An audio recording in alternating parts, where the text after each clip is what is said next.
Hello and welcome to the Parting Shot with H. Allen Scott. I am H. Allen Scott, and today we're talking about independent film and how hard it is to get independent films made these days. I mean, it's almost virtually impossible to get a movie made that doesn't include a robot or something that has been made millions of times over again, but they have to reboot for some reason, or like is a part of some sort of franchise of something. I don't know.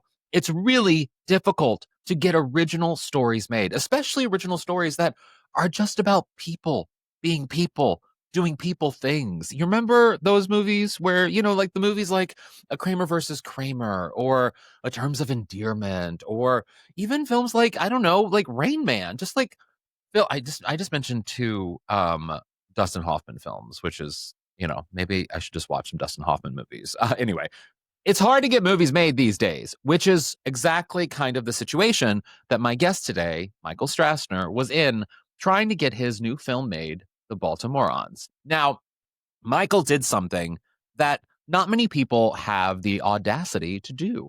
Michael noticed that a very famous person followed him, which is not crazy because Michael is a very funny person who's a comedian and very talented in his own right.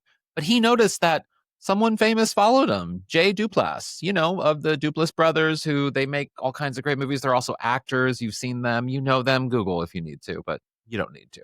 Anyway, he decided to just DM him. And then cut to a couple months later, Jay responds back and whip bam boom, Jay Duplass is making a movie with Michael Strassner called The Baltimorons, and now it is coming to a theater near you. And so I had Michael on today to talk about what that was like and also the story, because it's just such a beautiful story. Literally, it's about a man who has a very traumatic thing happen on Christmas Eve, and it's about that day on Christmas in Baltimore, which I have to say, I have a soft spot for the city of Baltimore because I was born in Baltimore, lived there for a few years. I love the city of Baltimore. Stay weird. And also he talks about, the shooting in Baltimore before the Key Bridge fell, which that horrible tragedy. And the film does feature the Key Bridge in certain parts. And so it's just a fantastic chat. But what I really loved about the chat is that it shows sort of you need sometimes the audacity to take a step and to ask for what you want, even in Hollywood. And sometimes it pays off and you get a movie made out of it with a very famous dude. And that's what happened to Michael. So I really think you're going to enjoy my chat today. So sit back and grab a snack because I will be right back with Michael Strassner to talk about his new film, The Baltimorons. Michael Strassner, can we talk? I mean, hello, first, welcome. Hello. Thank you. Thank you so much for having me, H. Allen. I appreciate it. Love to be here. Uh, yes, we were just a little peek behind the curtains. We were just talking. We're recording this on the day that Taylor Swift announced her engagement, Yes. and I told Michael about my lack of understanding of Taylor Swift. I understand who she is as a pop culture figure, but Michael, I'm assuming you as a straight man probably deal with Taylor Swift in a different way than I necessarily do, because I feel like maybe the women in your lives might enjoy Taylor Swift. Am I correct in saying that? Yeah, I feel like it's one of those gray smoke days, like a new pope. Like it's like everybody's kind of It is kind of wild. It is. I mean, this is going to be old news by the time this comes out, but I don't care. It is. No, it isn't. Everyone's going to be talking about the yeah, bridal shower, exactly. the dress, everything. It's going to be And nonstop. also it'll be like right after NFL, like, Oh my God. yeah, so it's going to Wait, when be does that start? When does that start? the first game is the 4th of September Okay. on that Oh, so Thursday yeah. night. So as of this recording, you guys have been watching sports stuff for about a week. I don't do that. I, as a child, only participated in football in that I was hoping they would wear the white pants so that I could see the jock strap. That's all I cared about. Yes, yes. Um, I played when I was 10 and I literally I just wanted to get my jersey that said oh, Strassner on the back. And my okay. mom said when people ran at me, I was like, "Whoa." I don't want any part of it. So I played one game and that was it to get my jersey. That's how I am with If anyone throws anything at me, it is quite literally Nathan Lane in the birdcage. There's a squeal. There's My favorite movie of all time. oh That is yes, of course. that is the best. truly. Well, so speaking of movies, I mean, yes, that film, it is. I mean, when I saw it as a kid, I saw Nathan Lane and I saw my future, and it scared me. And now I've quite literally manifested that as my reality, and I'm okay with it. Nice. But I think you, like me. So one of the reasons why I wanted to have you on the podcast is because you have a fantastic new film out called The Baltimorons. Am I pronouncing it correctly? Baltimorons. Baltimorons, Yes. Baltimorons. I mean, I feel like Baltimoreans is sort of like more of Well, like a that's what we call Baltimore. Like that's what we call yeah, Baltimore people yeah, are, Baltimoreans. yes, So yes, this is the jokier version yes, um, that deals with the main character being a moron. yeah, So yes, exactly. So it's fitting, it's fitting. That said, I wanted to have you on because I love independent filmmakers, I love comics, and B, I was born in Baltimore. I know Baltimore well. I love Baltimore so much, yeah. and C, I wanted to talk to you about movies because there is something. I mean, I grew up as a young kid, films were my film and television, but mostly film was my distraction. It was sort of like I distinctly, like we were talking about the birdcage, I distinctly remember going to see that movie with my family and having that experience in a movie theater. So like before we even get into the film, I want to know what is sort of like the role of film in your life? Oh man. I mean, like the first movie I ever saw was Miss Doubtfire, Oh and wow. That's a I know good first movie. it was incredible. It was I was 3 years old, which I probably shouldn't have saw that movie at that time, but No. How'd you even um, understand it? Do you remember it? well, this is the thing is I came home that day and I put on my sister's dress and a wig. And my mom was Yes. like, Michael, what are you doing? And I said, I'm Euphigenia Doubtfire, my dear. My um, first day as a woman, and I'm already having hot flashes. exactly. Yes. I mean, Yes. Robin Williams has always been like my favorite person in the Brilliant. world. And, Brilliant. you know, like him in The Birdcage, him in Good Will Hunting, him in Yeah. anything was incredible. Yeah. But I always just like, even when I got my license, like the first thing I would do on a Sunday is I would just go to the movies by myself and Mhm. just sit there and escape with a bunch of strangers Yeah. and, just truly and I still do it to this day. Like I just Same. go to the movies all the time Yeah. because that's what I love. And like I think it just hits people, some Mhm. people, and they're like, this is what I want to do with my life. I Yeah. want to make those things. And I want Yeah. to, you know, do that for a career. Well, and I've talked about. First off, don't let me forget to tell you. I need to tell you about a dinner I once had with Robin Williams, and I'll tell you about that afterwards. Or Oh my God. maybe now that I've teased that, I probably should just Yeah, you tell should. everyone. Yeah, I think so. Um, that's horrible of me. That's also so Hollywood of me too. Yeah. Yeah. So You're let me like, tell you. Let me once drop we this get nugget. off, yeah, once Yes. we get off for the normal people, then I'll tell you my Okay, give it to story. everybody. The only reason why I say wait is because it's so complicated, the backstory of it. So I had cancer. I'm fine. I had chemo. I did a live show about it. Whatever. It was in my stand-up. And then I Robin Williams, because I knew his connection to his daughter, whatever, she was there. Robin Williams came to the show afterwards. This was obviously not long before he passed away. And Robin, it's so hard to talk about. Robin Williams came and he invited us to dinner. We all went to dinner afterwards. And I don't remember. Robin came in late because Hollywood. And I don't. So we all were there and he came seated and he was talking and stuff. And obviously he was making everyone laugh. And I remember I made some joke. I forget what joke. I forget even what I said. It's so lost in my brain.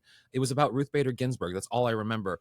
And I made Robin Williams laugh. And it's sort of like he had this sort of, it was like a real reactionary laugh. And oh my God, the satisfaction I got from hearing that man laugh about something I did. I And mean, then he left, obviously, and then he passed away not long after that. So the impact he had on so many people is just, I mean, both obviously personally, but also culturally, is just so huge. 100%. I mean, like that's like a Mount Rushmore moment, Yeah. like for a Yes. comedian, like, especially when you grew up in the 80s and 90s, like Yes. he was it, he was He incredible. I yes. mean, And yeah, to it have was that I mean, that's why I'm always sort of like, should I share it? Because it feels like me bragging, but it's not. It's a genuine moment. It's like, and then of having it happen shortly before his death makes it yeah, even more, whatever. It's yeah. just, yeah. No, it's an awesome story. But to that point, like that impact of film, And on this podcast, I've had obviously a lot of filmmakers and stuff, and then also like people from TCM, and like in general, the celebration of film is big for me. And I remember seeing, for me, in the 80s and 90s, we've kind of gotten away from it in years past, but stories about people, like human interest stories. I mean, we've gotten into franchises and superheroes and things and remakes and all of the things, but like in the 80s, there really was, 70s and 80s particularly, there really was a focus on stories about people, just human beings existing and trying to do the things, whatever the story is.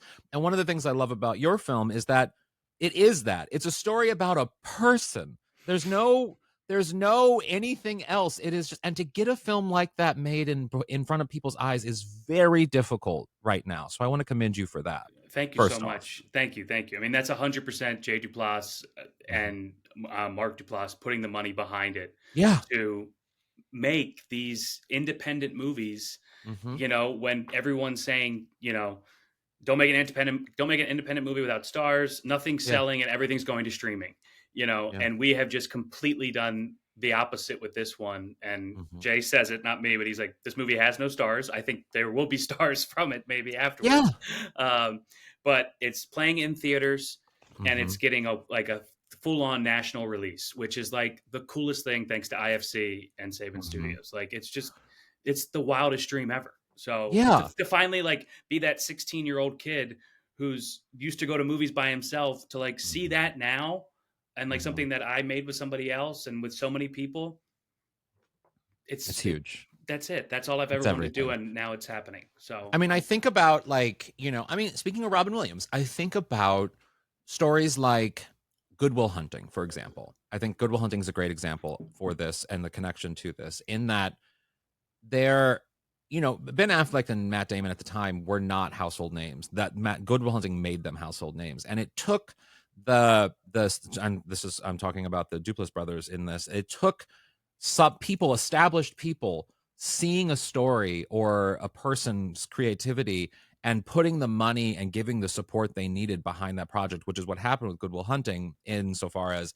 having Gus Van Sant and Robin Williams sign on to do that. oh, It yeah. really helped get the movie out there and seen and invested in, and get it what it needed to get to win Oscars and become the iconic film that it is. And so, like, what do you, for you, getting the support from them and sort of navigating making this film, what did it mean to you? And did you ever foresee, like, how did it come about? All of it.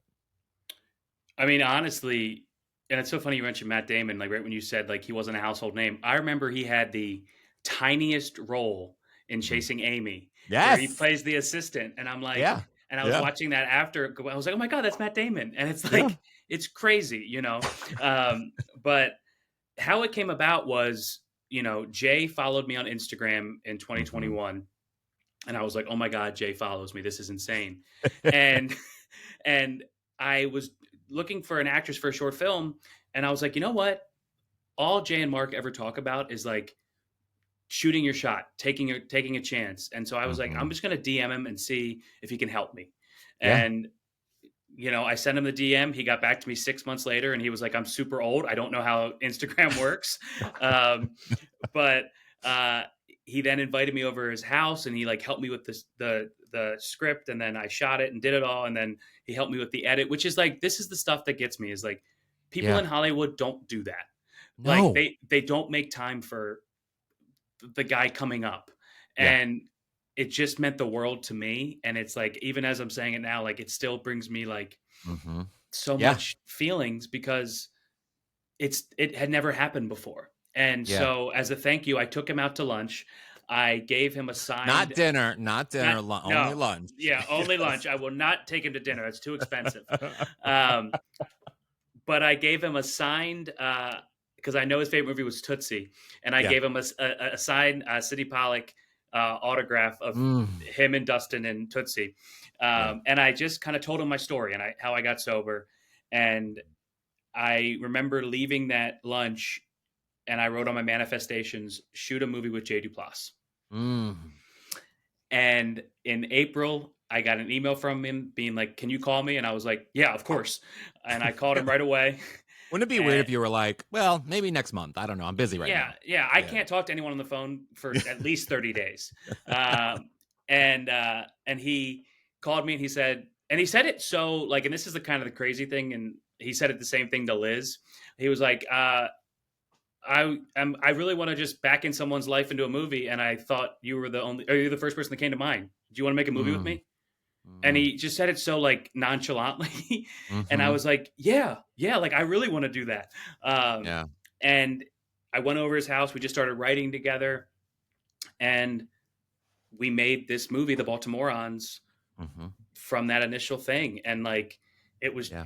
truly like and it was several writes, several improv on set a little bit, and what Jay likes to call goal-based improv, where it's like not going for the joke, but about Just round the scene. yeah. And it's truly like, and getting to shoot back in my hometown where I grew up, it was next level. Like, Yeah. and shooting Yeah. at Christmas time there, where like Mm-hmm. 34th Street is lit up, and we got to shoot on 34th Street, and we Mm-hmm. got to show, you know, big shots of Federal Hill, Yeah. um, and the Key Bridge before that fell. Yeah. Like Mm-hmm. really, like we kind of made our own little like love letter to Baltimore. And Well, so on that, I first off, I do want to say to anyone listening, obviously, who is interested in entertainment, and I grew up consuming Premiere Magazine, Entertainment Weekly, like those People Magazine, of course, like those were my like and I was obsessively following things that were coming out and what directors were saying and all these different things. And now being in the industry, both as a creative on the comedy side, but also as someone who reports on the industry from the media side of it with this and the conversations that I have with filmmakers and stars, et cetera, is that it is so rare for that to happen. The experience you had does not happen in Hollywood, not because, and I want to say this too, not because massive stars or celebrities like the brothers, but also like, I'm thinking of people like Jamie Lee Curtis or like, who I've spoken with many times, who is just as so real and genuine and wants to see good things happen to good creative people. And it's just because of the way the industry works and the infrastructure of the industry that it's so rare for something like your story to happen. And so for it to happen, that should be talked about and celebrated. Like we need more people like the Duplass brothers. We need like desperately. 100%. I mean, I know how small of like like small amount that this actually like it's like I think it's like 10, I mean, I don't know, like 3% of people actually make it in Hollywood. Like Mhm. 0.0001 had this opportunity. Yeah. And it does not go unnoticed. And like these guys are like truly like I look up to them as like my Mhm. heroes and made everything happen. And Yeah. it's just it was just such a wild experience. And then on top of it all, to play at South by Southwest, to win the Mhm. audience award there, to have this little moment is like unheard of. And it's just Well, it's for gonna keep for happening. It's gonna well, keep happening. well, So thank get you very used to much. it, Michael. Well, Yeah. yes, but for this little independent movie, it Mhm. is like because even the stuff we're going up against is like 3 or 4, 5, 6 million, and that was Yeah. not our budget. you Yeah. know, Yeah. like so it's just been like It's the incredible. It's incredible. yeah. Well, I wanna know because I mean I've seen it, but I want you to hear in your words, what is the story about? How do you describe the film to people? It's very loosely based on how I got sober. Mhm. The opening scene of the movie is a little bit tough to watch, but that is my reality. That Mhm. is, I had a failed suicide attempt, and it got me sober. Mm. And I'm so happy that the belt broke Mhm. because I, it's another one of those emotional moments. But like, I would have Yeah. missed all this, Yeah. and this is such a magic little moment. But then it jumps 6 months later. A recently sober guy cracks his tooth on Christmas Eve, and he then spends his whole Christmas Eve with his dentist. That I mean, incredible. Yeah, Incredible. yeah. Incredible. But that actually is not accurate to my life. I never cracked my tooth on Christmas Eve. um, but yeah, and then we just also like have it kind of loosely based around like my family's infrastructure and Mhm. uh and how just stuff that's kind of happened in my family as well. So Mhm. it's all, and also some of Liz's life stuff is in Yeah. there. Like she said when she was 50, nobody, like, she stopped getting invited to the parties Yeah. and nobody really wanted to talk to her. So this little kind of May December relationship that we have in the movie is there's a, a decent age difference between the two of us, Mhm. and it's just this magical night of these two people saying, and I know it's because it's a little corny because there's so much improv in it, but saying yes and to life, you know, Yeah. Yeah. and that's like the big component of it all, Yeah. you know. Well, and I mean, well, yeah, but also film is corny. Like it's okay to lean into the corny of Yeah, film. Like it's not natural some of the things you to tell a story like that, but sometimes you have to be a little corny in order to sort of and also falling in love is corny, and the yeah, things we do when we fall in love is fucking corny. And yeah, if there was a film or a video camera on me falling in love, God, I would hate myself. I yeah. mean, I would hate myself. We had that with Taylor Swift and Travis Kelce, and God, they Yes. talk about cringe. I But mean, yet, geez, look at the picture today. It's like looks like it looked like oh, Snow White. Like, what I'm is happening embarrassed here? for them. I'm Yes. embarrassed for them. But Yes. that said, when you're in the moment, when you're feeling it, you don't see any of that. It is No, corny. And no, I think that's the power of storytelling is that, yeah, you want to come off cool. So you want to have the cool romance or the cool thing. But the reality behind romance is it's not cool. And it's, no. you're never the Don Juan or whatever it is. It's just corny and cringe and wonderful. And that's sort of, I think what makes your story great is that it's real. Yeah. Yeah. There's a realness to it that I think is really special. Well, and that's one thing Jay kind of wanted to kind of start with from the get is like he wants this to feel like a documentary. Mhm, You're watching these two people just experience their day, mhm. and that's truly it, Yeah. And those are um, kind of my favorite. I mean, I love films from the 70s, and so much of filmmaking in the 70s has that feeling, that documentary, docu-style feeling of just sort of following someone. I mean, I think of films like, I mean, these are big films, but I think of films like Taxi Driver or oh like where yeah, you're just sort of watching. Midnight Cowboy, and like, Exactly. yeah, Yes. Yeah, and Klute. I mean, yeah, so many where you're just sort of watching humanity be humanity. and I feel like we need. I mean, I hate getting on my soapbox about like film, but like Mhm. let's see some more human stories. Yes. Like I think superhero and all this stuff is great. But it's like, can we just go back to like just the original stories Mhm. of human beings trying to do their best, but also they're flawed as all hell.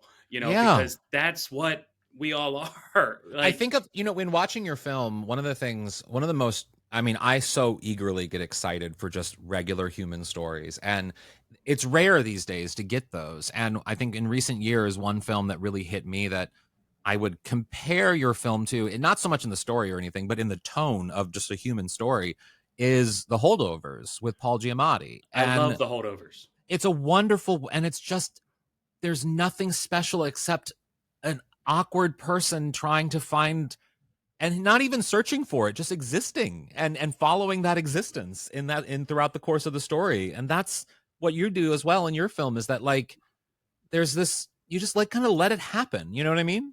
Yeah, you let it wash over you for the hour and 40 minutes and just sit and enjoy, and like there's Yeah. some really like funny moments that happen, Hmm. and there's some Hmm. really dramatic moments that happen, and Hmm. there's just some really like lovely moments that happen. And Yeah. it's all, I feel like Jay and Liz and everybody that helped out with like just with all of our actors and crew, like everybody wanted to be there and make this thing.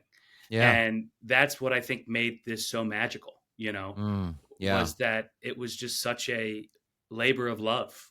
Mm, We started on December 1st, 2023, and we wrapped it December 23rd, so everyone can get home to their families for Christmas. And like mm, it got us like so into the Christmas spirit, and yeah. um That must have it been a good just Christmas that year.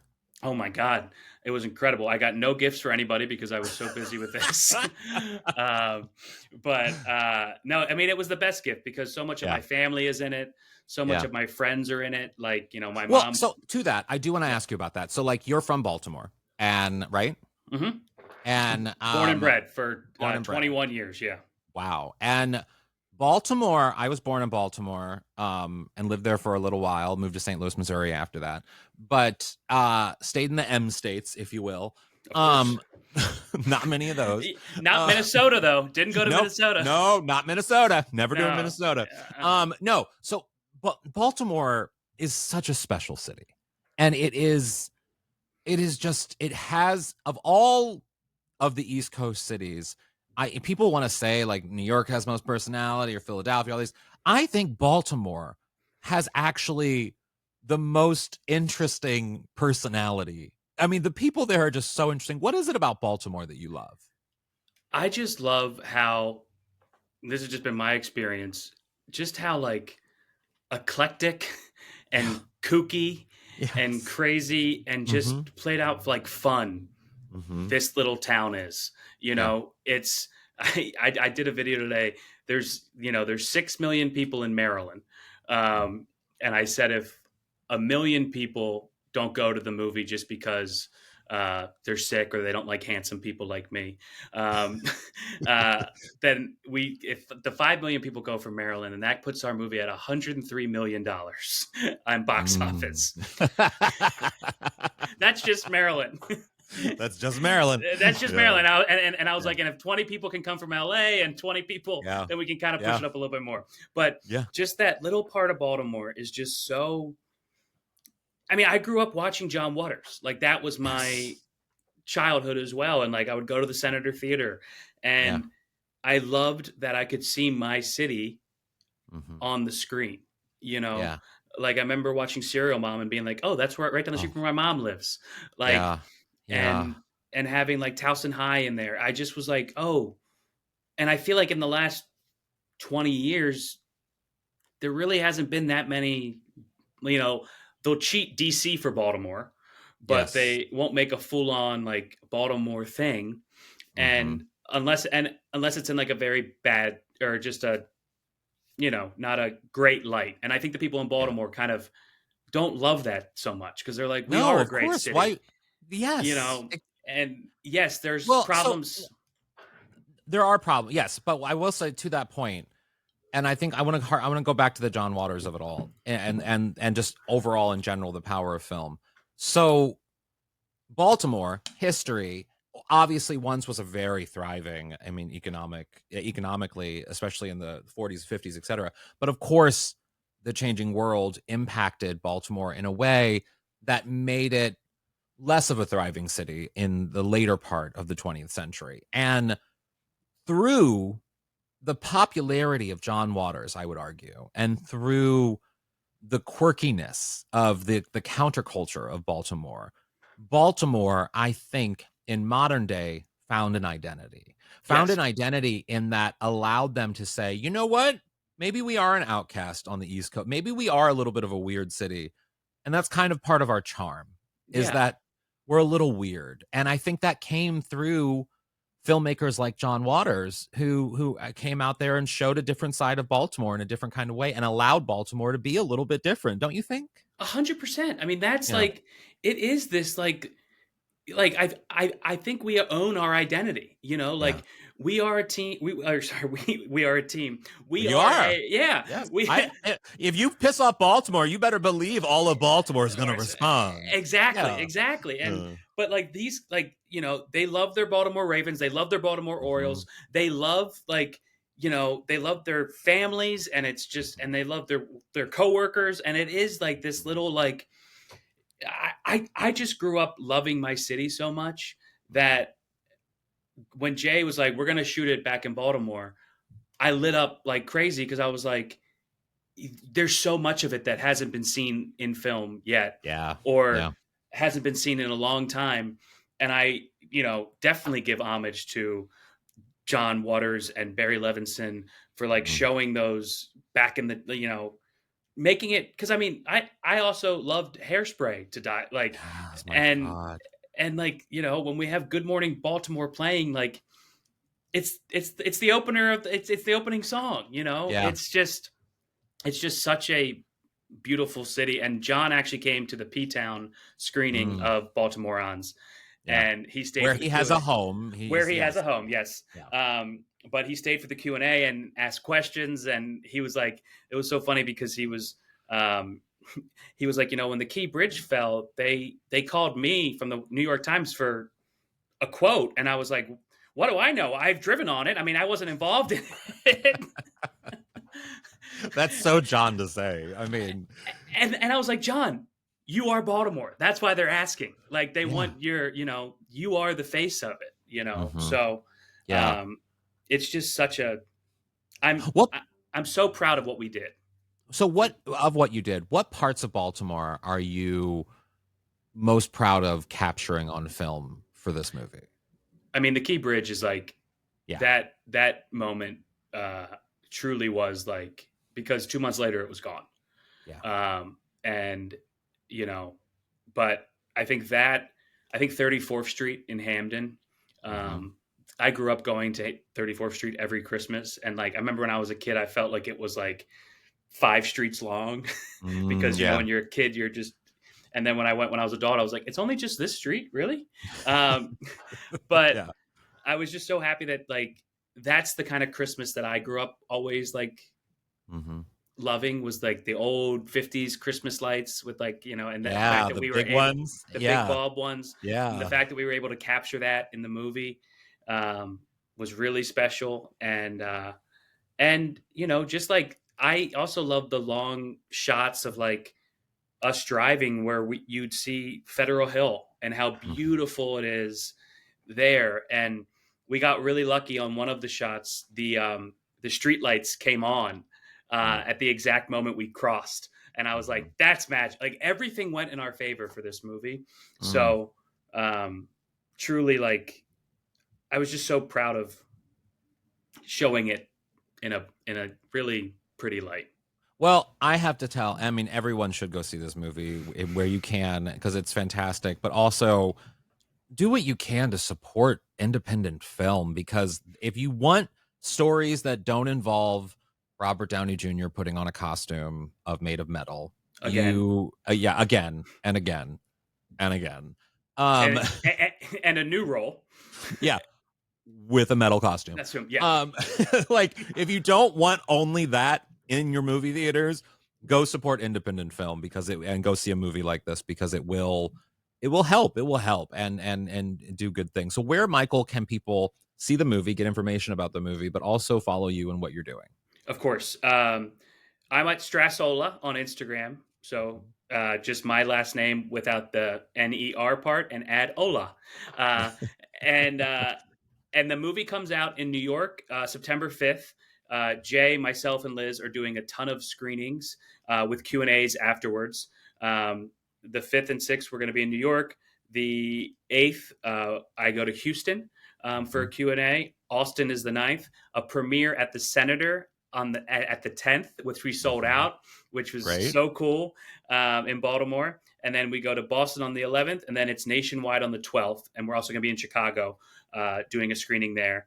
But we're nationwide on the 12th, and it's in, I think, over 200 theaters across the U.S.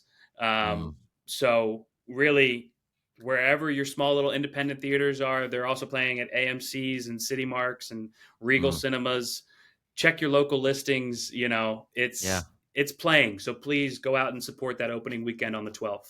Yeah, and I'll post the link for information in Oh, this show notes of this episode, so you thank guys you, can thank just you, go to that for that. But yeah, Michael, thank you so much for doing this. I really appreciate it. thank you, H. Allen. This was so much fun. I loved every minute. Woo.